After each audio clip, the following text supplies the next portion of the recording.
ગુજરાતી વિસરાતી વાનગી પાનકી બનાવીશું. થોડા આપણે વેરિએશનમાં બનાવીશું. ડિટેલ રેસિપી મેં ટાઇટલ પાસે આપેલી છે. બહુ જ ટેસ્ટી એવી અને બહુ ઝટપટ બનીને તૈયાર થઈ જાય છે. આપણે મકાઈની બનાવીશું તો થોડું વેરિએશન એમાં હું લાવી રહી છું. તો મકાઈ આ રીતે ખમણી લઈશું. એમાં આદુ, મરચાં, લીલા ધાણા, ચોખાનો લોટ, સાથે મીઠું, થોડું ઘી, શેકેલું જીરું, ચપટી જેટલી હળદર અને દહીં ઉમેરી આ રીતે મિક્સ કરી દઈશું. એકદમ સારી રીતે મિક્સ કરી અને પછી તમારે એનું બેટર આવું બનાવી લેવાનું. બહુ જાડું બેટર નથી રાખવાનું, બહુ પાતળું પણ નથી રાખવાનું.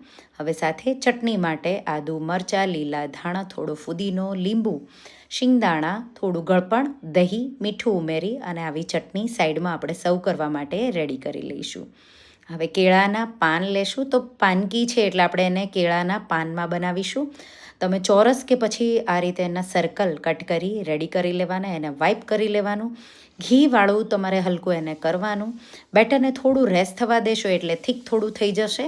ગ્રીસ કરેલા પાન ઉપર આ રીતે પાનકી પાતળું એનું બેટર આ રીતે ફેલાવી દેવાનું. બીજા પાનથી આપણે એને કવર કરી લઈશું. તો આ રીતે તમને જે રીતે ફાવે એ રીતે કટ કરી અને પછી તમારે તવા પર બે સાઈડ તેલ કે ઘી વગર આ રીતે પાનમાં જ એને કૂક કરવાનું છે. એટલા માટે એનું નામ પાનકી છે.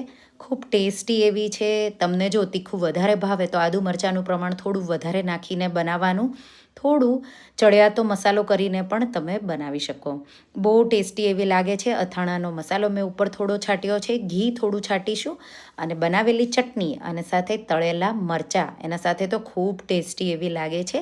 તો જો તમે ક્યારેય પાનકી આ રીતે ન બનાવી હોય તો મકાઈની પાનકી એકવાર આ રેસિપી ટ્રાય કરજો અને મને કમેન્ટમાં કહેજો કે તમને આ રેસિપી કેવી લાગી. Thank you for watching.